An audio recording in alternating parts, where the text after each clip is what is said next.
Franklin D. Roosevelt.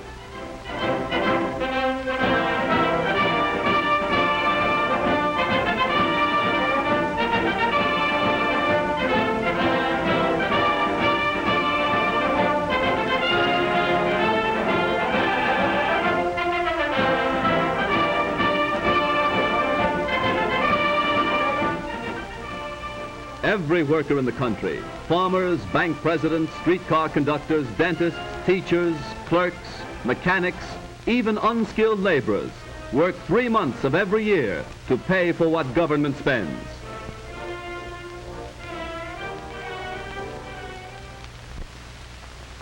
But the rich pay the taxes. Why should I worry?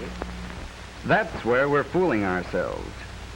Why, if government took all incomes over $5,000 a year and taxed them 100%, that would pay the cost of government for only 4 months.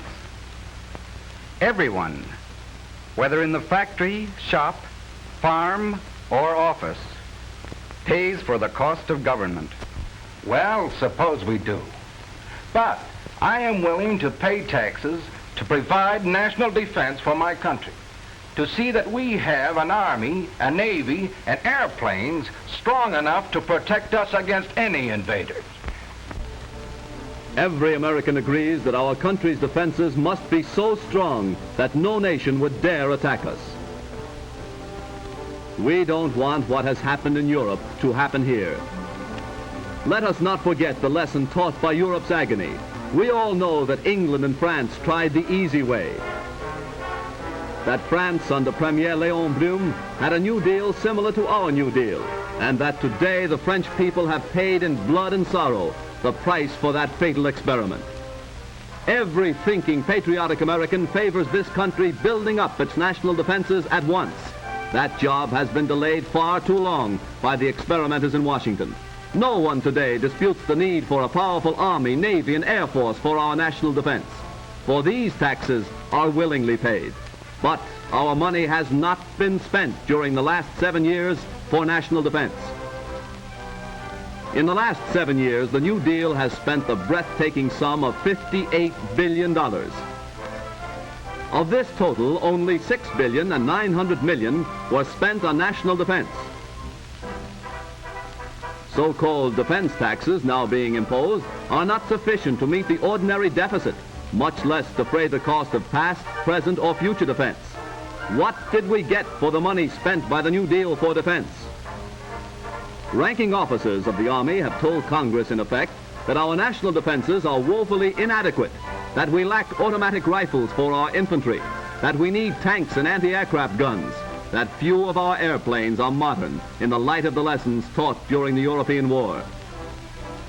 Money spent on the visionary Passamaquoddy project for the harnessing of the tides would have bought guns and tanks, which we now need so badly. The Florida Ship Canal, another wasteful, boondoggling failure, into which the New Deal has squandered more millions instead of spending money for necessary additions to our national defense. The abandoned canal is now just a big mosquito-breeding ditch, the costliest hole ever dug. Billions scattered in all directions except to improve our Army, Navy, and Air Force.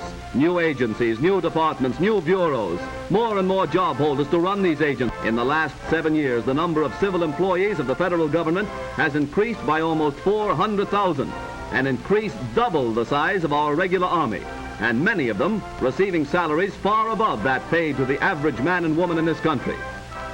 The chief task of this great army of job holders has been to figure out ways and means to spend more and more of your money. Greater spending, greater debts, increasing taxes. Already the national debt is at record high. In 1917, our debt was not much more than the amount we now pay in annual interest. In the wake of the World War, the national debt rose to $26 billion. Then the enormous total is reduced. Slowly it moves downward and prosperity blankets the nation. Machinery whirls, railroads rush carload after carload from producer to consumer. Despite honest efforts for recovery, depression increases the national debt. The national debt rises. 1933, $22 billion, and up it goes. Down go employment and earnings. 1937, the mounting debt has its impact on our struggle to recover from the Depression. Factories close, unemployment, unrest. But the debt continues soaring, up to $40 billion, to $45, and now on its way to $49 billion. Such a debt, created by wasteful and reckless spending, today makes more difficult our job of paying for the national defense we need. The workers' efforts create wealth and supply the money for government spending. The government has no money of its own, except what it takes directly and indirectly in levies and taxes from every pay envelope. Today, more than 25 cents of every dollar of our national income goes for taxes, local, state, and federal. Each of you pays these taxes, taxes that start with raw materials and compound themselves right down through manufacture to the finished product when we buy it. Secretary of the Treasury Morgenthau said recently that more than 60% of the taxes collected by the federal government are paid by consumers, and that means every one of us. In collecting these hidden taxes, the busiest tax collectors of all have no titles and wear no badges. They're the butcher, the baker, the candlestick maker. Hidden taxes are concealed in most of the things they sell. Taxes on taxes that are passed on to us, who pay when we buy the necessities of life. According to statistics compiled by the Northwestern National Life Insurance Company, father works a whole week just to pay the tax on the family's annual food bill. Before the daily bread can be put on the table, all kinds of different taxes must be paid. Every product, every service that makes for comfort and pleasure in the daily life of the American family is taxed in many ways.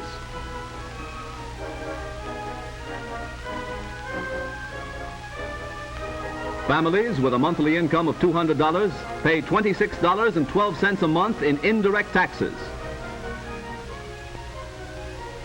Families with monthly incomes of $150 pay $20.16 a month. Those who live on monthly incomes of $80 were paying $10.25 a month in hidden taxes before we began the long-delayed rearmament program. Every time my lady dresses, she dons as many taxes as she does clothes. When we relax and seek pleasure and entertainment, Mr. Taxes always joins us, and we must pay for him too. Because of the taxes fastened on the cost of building, the normal cost of this house will buy only this modest home. Automobile owners now pay some $400 million a year in taxes on the cars they drive, taxes that must be paid before the wheels turn. And to add to the cost of every mile traveled and every furrow plowed by farm tractors, the tax paid on gasoline alone reaches the astounding yearly total of $1 billion. All who drive are drafted into another army of taxpayers. Those who have jobs are footing all these various government bills. Only what is left can be used for the needs and savings of the worker's family. You are taxed to pay the salaries of men like this bureaucrat, symbolic of the mailed fist of centralized bureaucracy that knocks at democracy's door demanding a third term here, rampant in the totalitarian nations of the old world, plunging Europe into war, subjugation of the courts, purges of independent legislators, perpetuation of the executive in office, regimentation, war. It must not happen here. But liberty survives only for those who are wise enough and strong enough to preserve it. Let us rid ourselves of our New Deal failure before it's too late. Let us end wasteful spending and return to the good old American sanity and economy. All Americans must unite to stop the New Deal with its lust for power to perpetuate itself in office for another 4 years. It is in our self-interest to preserve the heritage handed down to us by our fearless forefathers. To save ourselves, we must dismiss incompetents and radicals from high places of government. We must elect Wendell Willkie president and speedily become so strong no foe would dare attack us. To that end, let us now dedicate ourselves in a holy crusade that government of the people, by the people, for the people, perish from the earth.